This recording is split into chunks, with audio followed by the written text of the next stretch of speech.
Hello friends, welcome back to my channel. This is doctor Pritika Sharma, your fun dentist. तो आज हम बात करेंगे, before that I actually forget to tell you that please like share subscribe to my channel guys. So if you people like my video, please kindly like my this particular video and subscribe my channel and please share सकते हो, please इसको share कीजिए so that सब लोगों की dental related जितनी issues हैं, fair है, मिथ्स हैं, वो सब दूर हो जाए और वो क्लियर हो जाए और दांतों से लेके वो बिल्कुल नॉलेजेबल हो जाए। So let's get started. तो मैं आज जो वीडियो बना रही हूँ वो है पार्ट 2 ऑफ स्केलिंग। सो पहले पार्ट में मैंने बात किया था कि स्केलिंग क्या होती है और किन किन पेशेंट्स को या किन किन लोगों को स्केलिंग करानी चाहिए। उसका लिंक मैंने नीचे डाल रखा है, please go and watch that complete video. And आज जो मैं बात करूँगी वो मैं बात करूँगी myths and misconception of scaling. तो स्केलिंग क्या होती है? क्लीनिंग।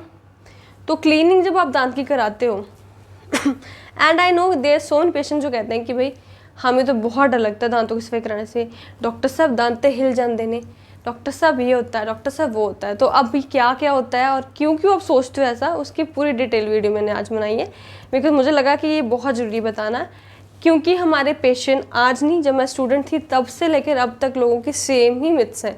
तो आई थॉट कि ये तो बहुत इंपॉर्टेंट हो गया, ये तो कुछ it is actually very what do we say important to tell you people. So सबसे पहला मिथ है जो मैं बताई चुकी हूँ, लूजनिंग ऑफ टीथ। आप में से बहुत पेशेंट और बहुत सारे लोग, आई एम श्योर आप जो देख रहे हो आप भी समझते हो और सोचते होगे कि दांत हिल जाते हैं। भाई कभी ऐसा भी हो सकता है दांत हिल सकते हैं, लाइक आपको किसी ने, भगवान ने इतनी बड़ी चीज़ आपको मतलब इतनी स्ट्रॉन्ग चीज़ बना के दी है और अब वो किसी के हाथ हिलाने से वो मतलब थोड़ा सा कुछ करने से हिल जाएंगे। So it is a very big myth. ठीक है, तो पहली बात है कि ऐसा होता क्यों है और आप क्यों ऐसा सोचने में मजबूर हो चुके हो, उसके कुछ रीजंस आज हम डिस्कस करेंगे। सबसे पहले तो आपके जो दांत में कैलकुलस फंस जाता है, जो मैंने डिस्कस किया था कि जिस तरह से आपका पूरा डेब्रीज और फूड पार्टिकल आपके दांतों के गम्स के साथ बिल्कुल ही लग के चिपक जाता है। ठीक है, सो उससे क्या होता है, डेफिनेटली क्योंकि वहाँ पे फूड का बहुत सारा एक्यूमुलेशन हो जाता है, इकट्ठा हो जाता है, वो एक प्रॉपर से लेयर बना देता है, वो इतनी मोटी मोटी लेयर बना देता है आपके, वो जिसे कह सकते हैं गंदगी की लेयर बना देता है वो आपके दांतों में, जिसको, और वो बिल्कुल हल्का सा येलोइश कलर का ही होता है। तो आपको ऐसा लगता है कि ये तो दांत ही है, बट गाइज वो दांत नहीं होता, वो एक्चुअली में एक परत होती है पार्टिकल्स, फूड पार्टिकल्स की, जो आपने अच्छे से ब्रशिंग नहीं किया उसके कारण होती है, या आपने दांतों की बनावट ऐसी है कि आप ब्रशिंग प्रॉपर नहीं कर पा रहे उसके कारण होती है, या आपके दांतों को एक्चुअली में स्केलिंग की जरूरत थी आपने नहीं करवाई उसके कारण हो सकती है।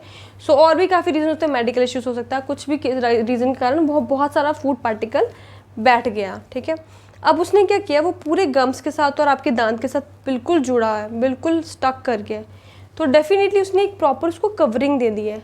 अब उस कवरिंग को आप सोच रहे हो ये तो बहुत प्रोटेक्ट हो गया है दांत हमारा, क्योंकि इसको तो कवर मिल गया है, पर बेसिकली इसको कवर जो मिला है वो किसका मिला है? बैक्टीरिया का।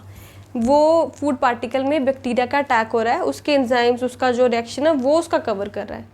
इसका मतलब है उस कवर के नीचे आपका गम तो बहुत खतरे में है, आपके वो जो गम्स हैं, आपका जो मसूड़ा है उसको तो बैक्टीरिया धीरे धीरे करके खा रहा है और प्रॉब्ली से धीरे धीरे करके उसको दांत से नीचे को खिसका रहा है। सो उसकी बेसिकली मेरे को एक डायग्राम बनानी पड़ेगी, तो इसके लिए मुझे एक डायग्राम बना के आपको बताना पड़ेगा होता क्या है। ऐसे सपोज आपका ये दांत है, ठीक है, ओके, एंड इस तरह से, ठीक है। सो जो ये गम है, ठीक है, ये आपका इस तरह से गम होता है, इस गम वाले एरिया में, इतनी एरिया में, ये जो गम के दांत है, इस एरिया में आपके वो फूड पार्टिकल स्टिक हो गया।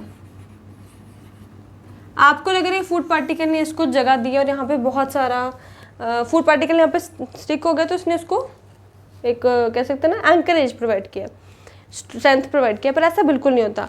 ऑन द कॉन्ट्री उसका ऑपोजिट क्या होता है, ये एक्चुअली में खा रहा है आपके दांत को, और ये जो गम है ये नीचे नीचे की तरफ चल जाएगा। तो गम यहाँ था और यहाँ होना चाहिए इसको, लेकिन वो यहाँ तक चला जाएगा, इतना दांत आपका कवर्ड, मतलब आप ये कह सकते हो इसकी डायग्राम इस तरह से बन जाएगी। सॉरी फॉर माई डायग्राम, मैं इतना जल्दी में बता रही हूँ। तो आपके यहाँ होना चाहिए था जिंजाइवा और गम का लेयर, यहाँ होना चाहिए था, लेकिन वो शिफ्ट होकर यहाँ तक पहुँच गई। ये सारा एक्शन जो बैक्टीरिया ने किया उसको सारा शिफ्ट कर दिया। आपका ये इतना एरिया जो दांत का है वो सारा का सारा कह सकते हैं एक्सपोज हो गया। एक्सपोज होने से आपको बहुत सारी सेंसिटिविटी होगी, लेकिन इधर इस इतने ही एरिया में फूड पार्टिकल ने अपना कैलकुलस और सब कुछ जमा कर रहा है। आपको ऐसा लगेगा कि एज इफ ये दांत ही है, बट वो दांत नहीं होता। ठीक है, वो डेंटिस्ट अच्छे से बता पाता है, और वो दांत नहीं होकर उसमें अंदर क्या है, एक प्रॉपर लेयर है किसकी, बैक्टीरिया के एक्शन की। सो ये बहुत ही डेंजरस चीज़ है, एज इन अगर इसको बहुत लॉन्ग प्रोलॉन्ग रखें, ठीक है। सो अब ये जब लेयर है उतरेगी, अब डेफिनेटली जब डेंटिस्ट को निकालेगा तो ऑलरेडी एक्सपोज है वो सारा एरिया, ठीक है। और हम क्या सोचते हैं कि वो दांत हमारा निकल गया, वो एरिया डेंटिस्ट ने निकाल दिया, मतलब क्लीनिंग करते करते, पर आप ये नहीं सोचते वो गंदगी निकाली है। अब मसूड़े को यहाँ तक तो लिफ्ट मिल गया, नीचे चला गया ऑलरेडी, तो वो जिसका बहुत नीचे चल जाता है उसके दांत ऑलरेडी हिल रहे होते हैं, क्योंकि वो पकड़ रखी है किसी चीज़, चाहे गंदगी नहीं पकड़ा हुआ है लेकिन उसको पकड़ के रखा हो, तो आप सोचते हो कि ये जकड़ा हुआ तो सही चल रहा है, पर ये प्रोलॉन्ग्ड लाइक लॉन्ग टाइम के लिए बहुत डेंजरस होता है, क्योंकि पकड़ा जरूर हुआ है। जैसे हम इसकी लेयर हटा देंगे तो आपको लगता है कि हल्का सा हिल रहा है, पर डेफिनेटली वो हिल नहीं रहा होता है, वो क्योंकि पहले से हिला होता है, क्योंकि वो लेयर हट जाती है तो आपको ऐसा फील होता है, और खाली खाली से लगने लग जाता है, क्योंकि आपकी वो परत ने जगह बना दी थी, अब कुछ हट जाएगा तो डेफिनेटली स्पेस तो लगेगी आपको। पर उसके बाद क्या होता है, जब आपकी वो फूड पार्टिकल और गंदगी निकाल दी, उसके बाद आपको जो वार्म रिंसेस कहा जाता है और प्रिकॉशन चीज़ें पाई जाती है, उसके कुछ टाइम बाद, महीने 2 महीने बाद आपकी बिल्कुल रिकवरी ऐसी होती है कि गम वापस शिफ्ट कर जाता, वापस अपनी स्टेट में आता, और वो सफाई कराने से ही आएगा। सो वापस से ऐसा तंदुरुस्त दांत बन जाता है। सो बेसिकली स्केलिंग करानी चाहिए ताकि उसका जंजावा का लेयर उसके दांत के अकॉर्डिंग ली जाए, ठीक है। और बहुत ज़्यादा लंबा केस कर दोगे तो डेफिनेटली यहाँ तक पहुँच जाता है और आपके दांत हिलने लग जाते हैं।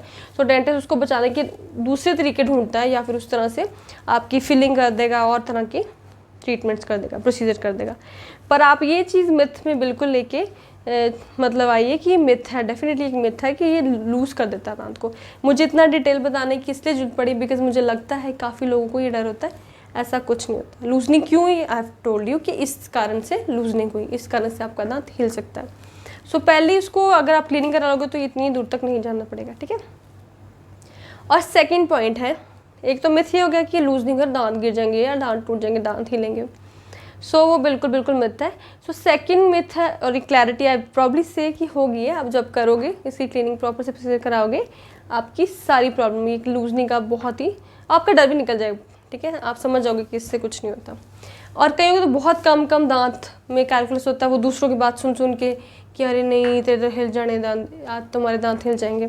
सो उस चक्कर में वो जाते ही नहीं डेंटिस्ट पास, तो वो बहुत बड़ा ब्लंडर है गाइस, तो उनको जाना चाहिए, ठीक है। सेकंड क्या है मिथ इसको लेके कि हमारे दांत येलो हो जाते हैं।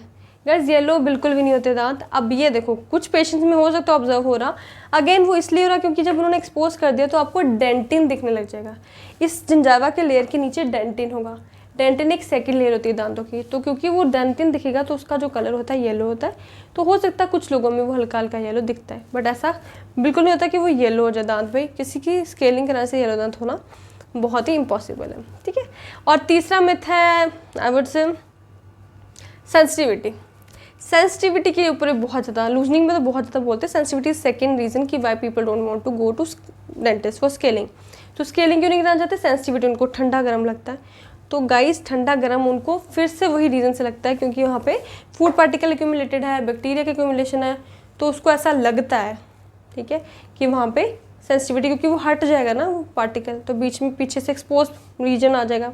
अगेन वो डेंटिन आएगा और डेंटिन में कुछ भी लगेगा ठंडा गर्म, तो उसको थोड़े टाइम के लिए लगेगा। कई बार ऐसा बिल्कुल नहीं होता, बिल्कुल भी नहीं लगता, ठीक है। आप वार्म रिंसेस करते रहो और कुछ 5-10 दिनों में वो बिल्कुल रिकवर हो जाता है। तो आपको वेट करना पड़ेगा क्योंकि बॉडी एक ऑटोमेटिक सिस्टम है हीलिंग का, वो खुद को रिकवर करने में थोड़ा टाइम तो लेगा। अगर आप नेचुरल तरीके से उसको चाहते हो रिकवरी में तो बिल्कुल डेफिनेटली थोड़ा टाइम तो वो लेगा, हफ्ता 10 दिन तो वो लेगा। तो तब तक वो वापस से उस तरह का ही बन जाता है, ठीक है। सो आपको ये बिल्कुल नहीं सोचना कि डेंटिस्ट को जाके क्लीनिंग कराएं। आई वुड से कि अगर आप खुद के दांत खुद क्लीन रख सकते हैं और आप अगर डेंटिस्ट को दिखाओ और वो बताएं कि भाई आपका दांत बहुत अच्छा है, आपको कोई ज़रूरत नहीं है क्लीनिंग की और स्केलिंग की, तो आप डेफिनेटली मत कराइए। लेकिन अगर वो बोलता है कि आपको ज़रूरत है, जब हम कहते हैं कि प्लीज़ आइए कराइए, तो डेफिनेटली आपको कराना चाहिए। उसका एक्चुअल में उनका कारण होता है, वो बिना बात से तो नहीं आपको कहेंगे, ठीक है। सो आपको कराना चाहिए। I hope you have clear this thing कि आपको जो मिथ्स हैं कि दांत निकल जाएंगे, दांत हिल जाएंगे, दांत सेंसिटिव हो जाएंगे, ऐसा बिल्कुल नहीं होता। आपको डेंटिस्ट के अकॉर्डिंग चलना पड़ेगा कुछ दिन, और उनकी दी हुई सलाह से आप जब कराओगे तो डेफिनेटली आपको बहुत अच्छे रिजल्ट आएंगे और आपके दांत बहुत अच्छे हो जाएंगे, ठीक है। So this is for today and thank you guys for watching my video till this long, and kindly subscribe to my channel and share this as much as you can. Thank you so much, and keep smiling.